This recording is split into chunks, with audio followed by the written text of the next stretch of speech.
La flambée des audiences télé ne doit pas faire illusion. Prise dans la tourmente, l'un des premiers réflexes des entreprises, c'est de couper dans leur budget com. Lors de la crise de 2009, les dépenses en communication avaient chuté de 8% quand le PIB s'était contracté de 2,7%. Avec un recul autour de 5% de la croissance cette année, il faut s'attendre au moins à une dégringolade de 12% du marché publicitaire pour 2020. Et ce sera peut-être même pire, car le redémarrage sera très lent. Malgré le soutien des pouvoirs publics au tissu économique pour sauver l'emploi, la dégradation des trésoreries va s'accélérer et l'abîme n'est pas encore atteint. D'ici la fin de l'année, ce sera partout la même obsession. Ralentir la dégradation des trésoreries et couper dans les charges pour sauver du cash. Les budgets pubs sont les premiers dans le viseur, de la chasse aux coûts. De plus, le report de tous les grands événements sportifs, comme les JO, l'Euro, vont priver les grands médias d'audience de masse et donc de revenus publicitaires. D'ailleurs, les principaux annonceurs appartiennent tous à des secteurs frappés de plein fouet. C'est le cas de l'automobile, deuxième secteur annonceur en France avec 10% des investissements. De la branche tourisme-restauration, 8,5%.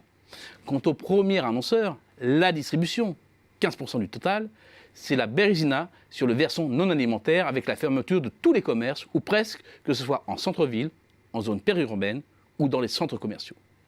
Parmi les médias historiques, avec le cinéma, où c'est l'écran noir, l'affichage extérieur sera les plus gravement touché pendant l'épidémie. Gares, aéroports, routes et centres commerciaux sont déserts.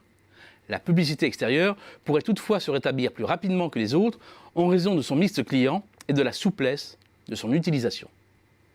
C'est sans doute dans la presse que la situation est la plus dramatique car elle est attaquée sur 4 fronts. Le premier, la baisse des ventes au numéro avec la fermeture de nombreux points de vente et le confinement. Or, les ventes au numéro, c'est 44% du chiffre d'affaires des magazines, 41% de la presse quotidienne nationale et 27% de la presse quotidienne régionale, plus à même donc de résister. Viennent ensuite les reculs de la pagination publicitaire et des petites annonces. Toutes les catégories de presse sont affectées. La presse gratuite est hors circuit, car l'intégralité des revenus repose sur la pub et les petites annonces. La presse quotidienne nationale et régionale semble exposée dans les mêmes rapports à ce détail près. Le poids des petites annonces est plus important dans la PQR qui profite de son maillage de proximité. Cela lui sera profitable dans la phase de redémarrage. La presse magazine, elle, est moins dépendante. Quant aux éditions en ligne, et par extension l'écrasante majorité des médias numériques, les contenus d'actualité sont difficilement monétisables via la publicité car jugés anxiogènes par des marques soucieuses de leur image. Enfin, il y a l'arrêt total de toute l'activité événementielle, les foires, les salons, colloques et autres conférences. C'est d'ailleurs un secteur sur lequel sont beaucoup diversifiées la presse économique et professionnelle. Voilà un marché qui ne pourra redémarrer que très lentement et sans doute pas avant l'automne. En revanche, si la radio est également l'une des grandes perdantes avec la chute des recettes sur les tranches horaires matinales et les trajets domicile-travail, c'est elle qui pourra rebondir le plus vite. Comme pour la PQR, la radio est un média de proximité ultra réactif avec des décrochages régionaux et des coûts de production et de programme particulièrement bas. Elle devrait être aux avant-postes à l'heure de la reprise.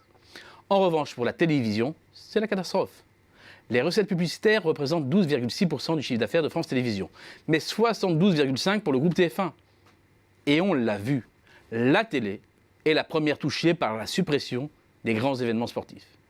Face à cette perte abyssale de recettes, les chaînes de télévision privées se sont converties dans l'urgence holocauste en déprogrammant les grandes émissions populaires, coûteuses et les séries et films inédits pour des rediffusions et des classiques à bas coût.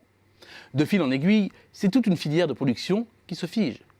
Quant à la publicité digitale, c'est le miroir aux alouettes, car là aussi les annonceurs sont aux abonnés absents. Avec le Covid-19, c'est toute la configuration d'un secteur dont le paysage va basculer. Sans intervention massive de l'État, nombre de médias traditionnels seront balayés, ou au mieux absorbés par des intérêts industriels et financiers puissants. Il serait bien dommageable pour l'information que cette restructuration accélère la concentration et la puissance des aspirateurs à budget de pub comme Google.